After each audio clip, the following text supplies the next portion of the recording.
maganda siguro, a petition should be filed in the courts of law para po malaman na natin kung tama po itong nangyayari. Sa akin palagay po kasi hindi na po tama.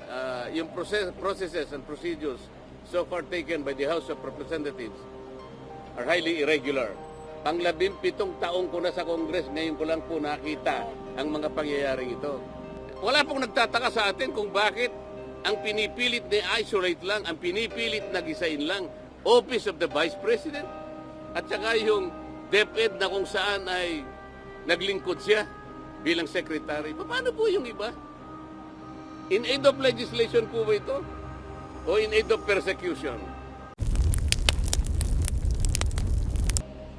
Ano? Anong next move po ni VP Sara after dito sa Senate? Hindi ko po alam kung anong gagawin nila, pero sa tingin ko dahil mga legal advisors naman po nila, pinakamaganda siguro, a petition should be filed in the courts of law para po malaman na natin kung tama po itong nangyayari. Sa akin palagay po kasi hindi na po tama. Yung processes and procedures so far taken by the House of Representatives are highly irregular. May motion kayong gagawin sa Congress? Meron namang hearing sa Monday. I think I will attend kahit na masama ang loob ko sapagkat ayaw ko nakikipag-away sana eh. Nakita nyo naman, nung una akong umattend doon, nagre-raise lang ako ng mga issues about procedures. Sabi ng chairman, hindi na raw ako member.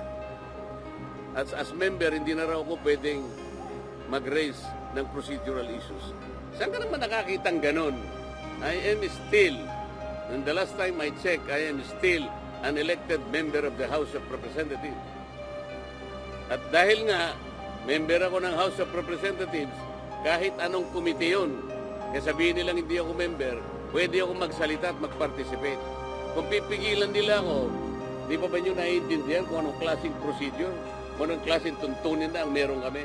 Pang-17 taong ko na sa Congress, ngayon ko lang po nakita ang mga pangyayaring ito. Nalulungkot po ako, nagdaramdam ako, nai-stress ako kung bakit nangyari ito.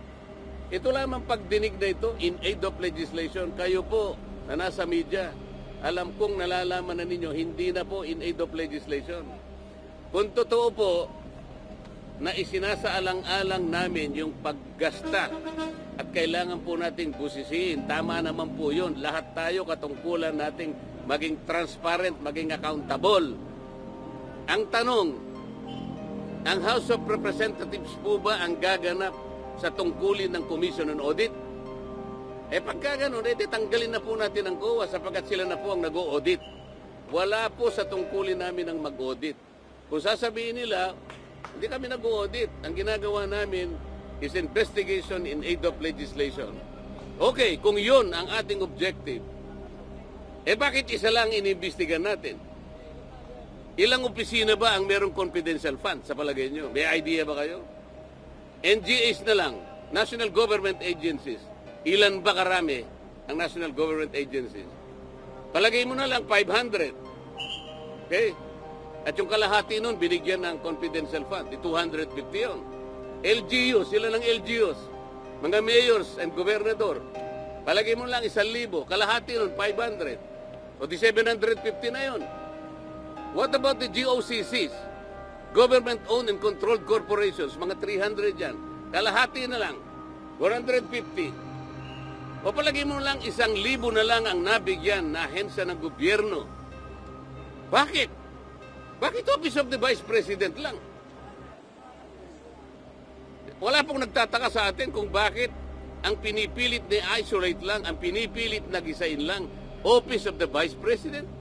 At saka yung DepEd na kung saan ay naglingkod siya bilang secretary. Paano po yung iba? In aid of legislation po ba ito?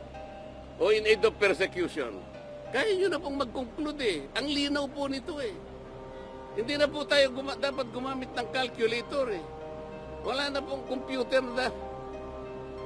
Hindi nyo pa kayang i-memorize ito. Why are we isolating the office of the Vice President? Kung confidential fund. Ano po ba yung Commission on Audit?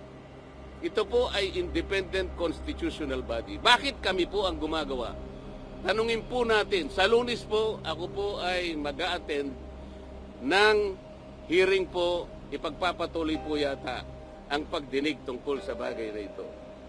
Pipilitin kong pumunta ron. Sana po'y walang mga away, sana po'y maging sensible, sana po ipakita nila the better arguments.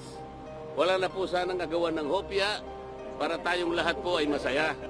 Para lahat makinabang po ang taong bayan.